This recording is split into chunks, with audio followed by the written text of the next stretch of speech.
So many times you hear today's NFL described as a space game. Get your best players into space with the football in their hands. That's why sometimes you just swing it out to your runner, get him out in the flat, and let him have a chance to make people miss an open field. They'll set up to throw. Step, and oh, he coughed it up. But it looks like a Buccaneer was able to corral it. Yes, the Bucs have it. Tampa Bay keeps the possession. So we've reached halftime here in a 4-point game as we send you down to our EA Sports Studios in Orlando, where we find our man Larry Ridley with our halftime report. Both teams appear ready for the fight ahead, and we resume action here in quarter number 3. Fielded about a yard deep. And he's up past the 20 to the 22-yard line. Here comes the 49ers offensive unit as they'll have it first to begin this third quarter. They have the lead. Now they'll be looking for some separation here as we begin the third quarter. I like the way you term that, because now I think they go a little bit deeper into their playbook. They like what they did in the first half. That worked okay. But in order to get the separation that you just talked about, change things up a little bit. Change your tendencies. Try and hit them a little bit more with some things they didn't see in the first half. We'll see if they do just that. Got a man, and he hits him in stride. And he'll be taken down, but not before he gets into enemy territory.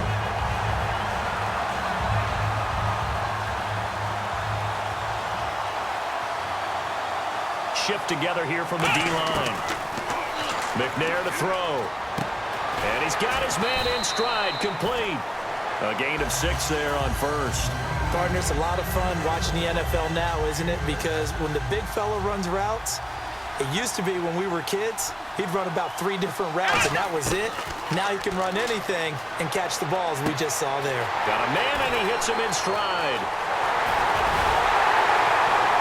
And he just falls short down at the 1-yard line.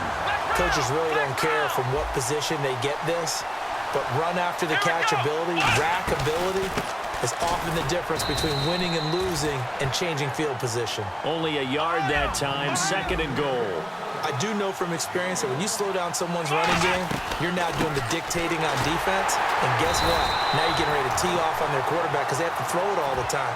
But you still have to be alert for the draws and other plays of that nature to make sure you don't get hurt. 2 straight shots on the ground. Now on third, do you go to the air? I think the possibility exists, and if you're doing it, you're probably going play action since you ran it twice. But I often think that 2nd down is a time you go play action and throw the ball. I say commit to the run and think about it being 4-down territory. Defense may be thinking pass. They come out in the nickel on 3rd and goal. They'll go to the keeper. No gain on the play, and what to do now on 4th and goal? No gain? Quarterback sneak? No gain? Aren't you supposed to get something out of that? Yeah, needed a full yard there. The 49ers are going to turn over to the special teams crew. The field goal unit is out there now. And Scobie's kick is good. And they push the lead up to a touchdown now at 10-3. So they take it all the way to the 1-yard line, but in the end, they opt for 3. I know if this was a video game, they never would have gone for the field goal because, Brandon, who kicks field goals in video games? But you've got to make sure you get points, and that was as easy a 3 as you can get. You kick field goals in video games. That's who kicks field goals in video games. Here comes the Buccaneers offense. They get their first reps of the second half. They're down in this game. A chance for the offense, though, to put something on the board, get some momentum here in half 2. Try and get things kick-started for them. And you know at the half, they discussed how they were going to get that done. This is where scripting comes into play a lot of the time. How many plays do you script? And he will not make it back to the line of scrimmage as he's going to be taken down. Mario Addison able to collapse the pocket and drop him for a loss of a yard. Now White. And he'll go down right at the 30-yard line. 7 yards on the carry. Make it 3rd and 4 coming up. 3rd down and 4. But you've got to give kudos to your offensive line and the guy carrying the ball because they were in a 2nd and long situation. It seemed pretty dire, but they brought it back to 3rd and manageable with that run. An extra DB for the 49ers now on 3rd. And he's got his man. That's Landry. And he's able to get the first before he's taken down at the 36. They get 6 on the pickup there as the drive will continue. Would it be safe to say that as precise as routes are supposed to be run in the NFL, maybe they're not quite as precise in college ball? That's accurate, yeah. And I think we saw a college route in the NFL there. Just find the soft spot, find the dead zone, and find the first down. And that's what he just did. Back now in Buffalo. It's Buccaneer football, but they've got work to do. They find themselves behind here to start the fourth quarter. Offense readies for a 2nd and 1. Another pistol look here. Now a carry for White. And taking it across midfield and inside the 45. That one goes for 13 yards, and it moves the sticks. Absolutely love the run right there. This guy's known for his quickness, but also for his speed. And he's able to get to the second level almost before you blink if you give him any type of blocking. Always talk about slot receivers. They're usually known as quicker than fast. In this case, we've got a guy who's quick and fast, and he used it to great advantage. It'll be a pickup of 10 yards, and it'll be 2nd and very short. In today's football, where receivers break tackles, make people miss, get upfield for the extra yardage, when you see a play like that where it's caught and he's dropped on the spot, that's a big-time play by the defense. Give him 3 yards and a fresh set of downs.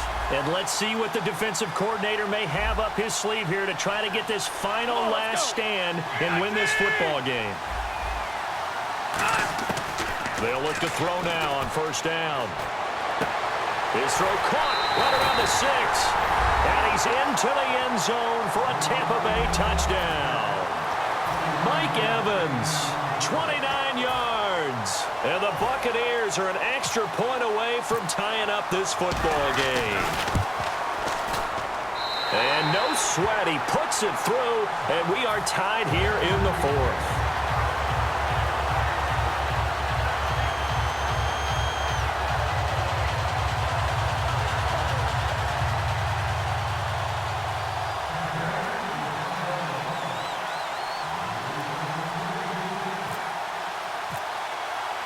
Set to go now with the kickoff. These two teams all even again as we continue in this wild fourth quarter. This fielded a few yards into the end zone. And a good return as he'll be stopped just shy of the 30-yard line. The 49ers offense now, they get set to head back on the field. And last time they got 3 points, but it was a chip shot field goal. And when you go to the sideline after a chip shot field goal, maybe the offense not too happy. It's a balancing act, isn't it? Because you're exactly right. They're none too pleased that they didn't punch it in for 6 points. But they also have to remember they did put points on the board. 3 points is 3 points. And in this league, you take points when you can get them. Not easily done. 5 yards on the catch there. Brings up second down.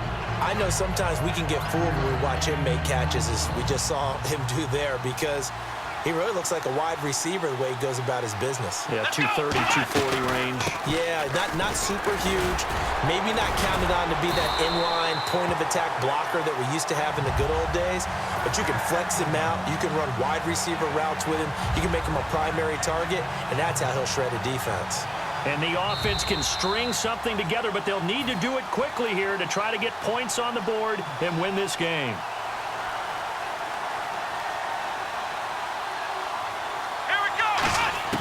Now McNair looking for a first down throw. Caught left side Hopkins. And he's brought down. They call it a gain of 19, and it moves the chains.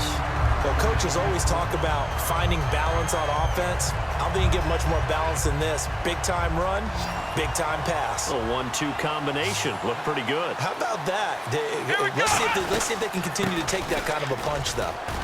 And some space here. Touchdown, 49ers. James White, 37 yards. And the 49ers have moved out in front. If there was a time to break off a nice run like that, it was right here to grab the lead in the fourth. And it's just so much stress on a defense in that situation because you're looking at the clock. What are we guarding against? What's the first thing, right? The strike to the end zone, throwing the ball. Instead, they come back and hit him with a run. Block it well, and how about the physical run he made Terrific job finding his way to the end zone to give him the lead. And he'll be brought down at the 23, make it the 24-yard line. And Tampa Bay trots out there now. And they're going to need another score. Got one last time, but still down here. When you're playing catch-up, every possession becomes crucial, doesn't it? It's vital. Get back out on the field, punch it in the end zone again. They know it's not easy, but what they do have going for them, they did score the last time. They think they've got a good formula working. And what about the defense? Well, now you... Oh, this is taken in. It's complete. 30 yards on the pickup there. And the Buccaneers are going to have a first down. And at this stage, down in the second half, looks like they just wanted to find a way to get it in the hands of their playmaker, and they did. I think you're exactly right. I don't think the coordinator's looking at his play sheet and trying to figure out which play will work well. He's trying to figure out how to get the ball to the playmaker that you just described. Looking down at that sheet, you find people plays, not necessarily X's and O's, and that's exactly what they did there. They'll look to throw. Over the middle to Evans. Only 3 yards on the catch. It's third down. And when you're playing a quarterback with some experience and some moxie, you enter the danger zone when you decide to blitz him, because if he's able to diagnose as he did on that play, he can hurt you downfield. He reads defenses so well, doesn't he? Now hold everything here. We're going to get a timeout by the offense. It's just their first. They've got 2 more to use here in the final stages.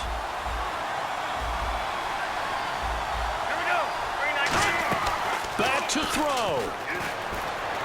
He'll buy some time right.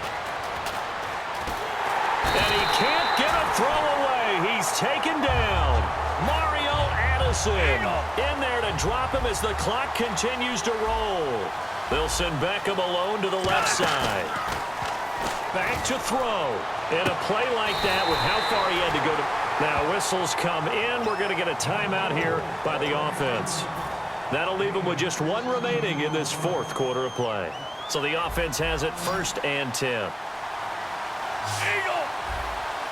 Here we go. Tiger. The defensive line disperses a little bit here, maybe expecting a pass. Leopard.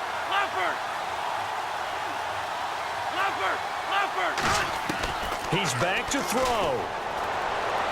That is caught. And he's into the end zone. Touchdown, Buccaneers.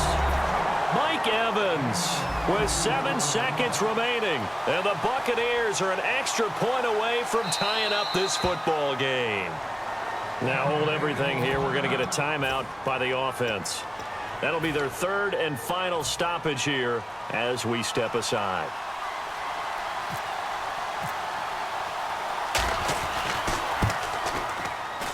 And he has got it. So barring something crazy on the kickoff, we're looking at an extra period to decide this one.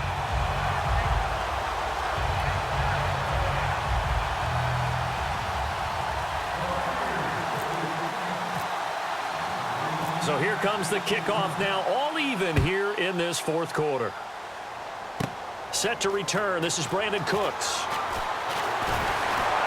And they're going to start this drive in pretty good shape as they get it up past the 30. And the 49ers getting set to trot out there. Tie game, and barring something incredible here, we're likely headed to overtime. And just a couple of scenarios here to keep in mind. One, if you want to be really aggressive, you do throw the Hail Mary and see if you can get something downfield. What would you do? What I would do is either hand it off inside, or more likely I take a knee and let the clock run out. Because if I'm back there trying to throw and a sack happens, the ball comes free, I can lose the game here. If I get to overtime, I can still win it. Let's see if they are in line with Charles Davis. And unable to connect on the long pass. It falls down incomplete. And here in overtime, if the team that receives the ball scores a touchdown, it's over. If they don't, we can still have some more football. That's exactly right. If they go down and kick a field goal, the other team gets a possession to either match it or score a touchdown to win the ball game. If both teams kick field goals, the next team to score wins. But if the receiving team throws a pick six or fumbles the ball and it gets picked up by the defense and they score, the game is over at that point. Brandon Cooks. He's at the 40, the 20, 10. There are no flags. He's into the end zone. Touchdown. And an amazing return. Wins it in OT. Hard-fought game through 4 quarters gets us into overtime, and then you can't even catch your breath and realize you're in overtime, and the return of the ball game's over. Absolutely amazing.